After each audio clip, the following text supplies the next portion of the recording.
Welcome to 5 Minutes Ago, a show we wrote, 5 minutes ago. To infinity and beyond! With our hosts, Lincoln Crockett, Michelle Zhang, Sergio Castillo, and Ali Landry. With this week's guest host, Rahul Patel. Fasten your seatbelts.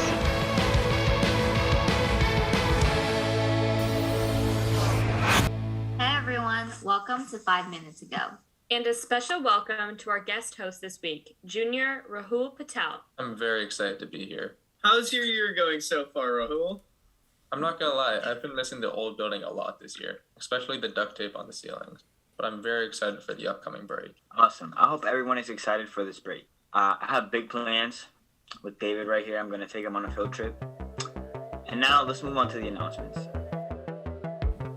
Congratulations to our Marauders of the Week, Olivia, Hurtubise, and Cormac, Minarovich. Don't forget that we have a delayed start on Thursday. Enjoy sleeping in. Thank goodness, because this time change is still messing me up. And next week, we have a half day on Wednesday and no school on Thursday and Friday. Do you have extra Halloween candy? Donate to the annual Students for Soldiers Halloween Candy Drive through Operation Gratitude. Today is the last day. No powdered, unwrapped, or homemade candy, please. See the description for the drop-off location. In order to add a little color to our new building and to build community, we're organizing an event to decorate the bulletin boards on the 4th floor. Students and staff have an opportunity to design a board with a theme or idea important to you. It could be based on your favorite authors, sports, clubs, or something else.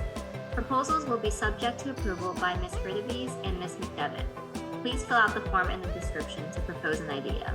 Just a few reminders from last week. The library is still looking for volunteers to fill a variety of needs from working with little kids to writing letters to servers. The Council on Aging is also still looking for snow shoveling volunteers. Also, don't forget to donate to the BHS UNICEF campaign for underprivileged children and families all around the world. And drop off your old sneakers in the bin near the main office. After you have completed community service, please fill out the community service form to register your hours.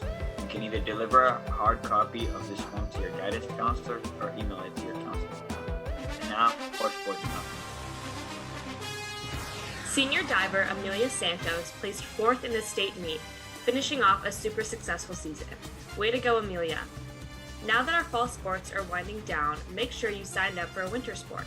Although sign-ups were last week, reach out to our athletic director, Mr. Pritchard, with any questions. His email is in the description. Also, remember that to compete in after-school activities and sports starting December 1st, students will need proof of vaccination. And now for our arts announcements.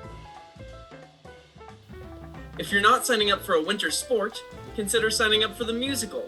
This year's musical is SpongeBob SquarePants the Musical. Due to the vaccine mandate for rostered activities, students who are interested in auditioning must sign up through the PAC website no later than November 24th.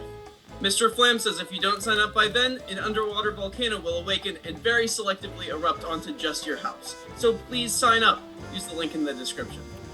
Come see The Servant of Two Masters, performing Thursday, Friday, and Saturday, the 18th through 20th at 7 p.m. in the new Black Box. Or come by for a special performance Friday the 19th at 2:40 for students and staff. Student and teacher tickets are $5 and tickets can be purchased online or in the atrium during lunch mods.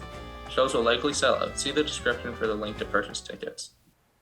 This week we sat down with Mr. Taylor to talk with him about the recent incidents of hate that have occurred in our community. Can you briefly describe the incidences of hate that have been concerning to the community? We've had situations where racist, homophobic, and sexist language have been used, either written or verbally, within our school community. Can you say a little bit about the administration's responses to these occurrences? When language has been used which is inappropriate and goes outside of our values at Belmont High School, we have worked to draw a line under these incidents and to make it clear that they are not acceptable within the community.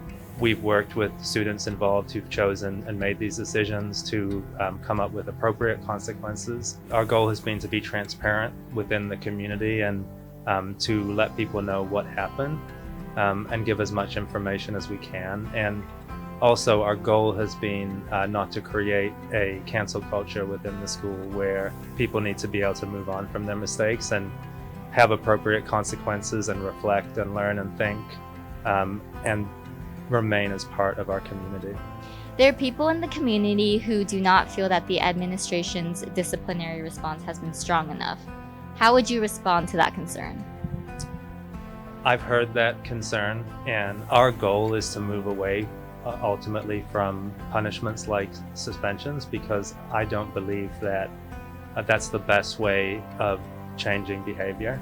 But I also recognize that sometimes when something happens, we need to take a stand and show that it's serious. Right now, we're trying to find a balance between making sure that the consequences fit what happened, and that we're working on a more restorative approach that gives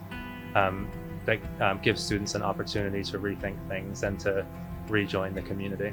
How do you think that we as a community can keep this from happening in the future?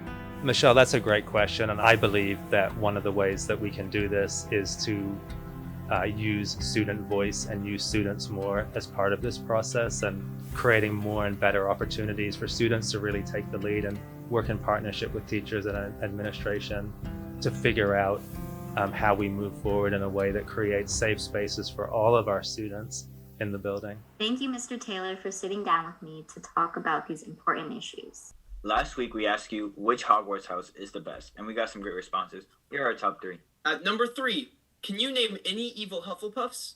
Yep, that's what I thought. How could somebody be evil if their color is yellow? At number 2, I never read Harry Potter.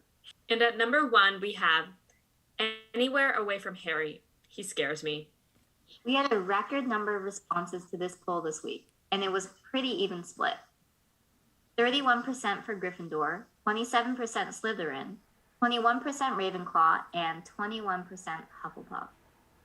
What do you think, Rahul? What's the best house? I never read Harry Potter, but I'm going to say Ravenclaw because I like their colors. This week we want to know, do you prefer Dunkin' or Starbucks? Belmont seems to prefer Dunkin' due to the closure of Starbucks at Belmont Center.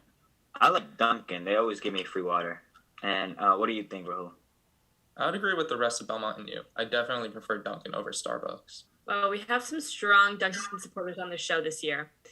And thanks for being here, Rahul. We had a lot of fun recording with you.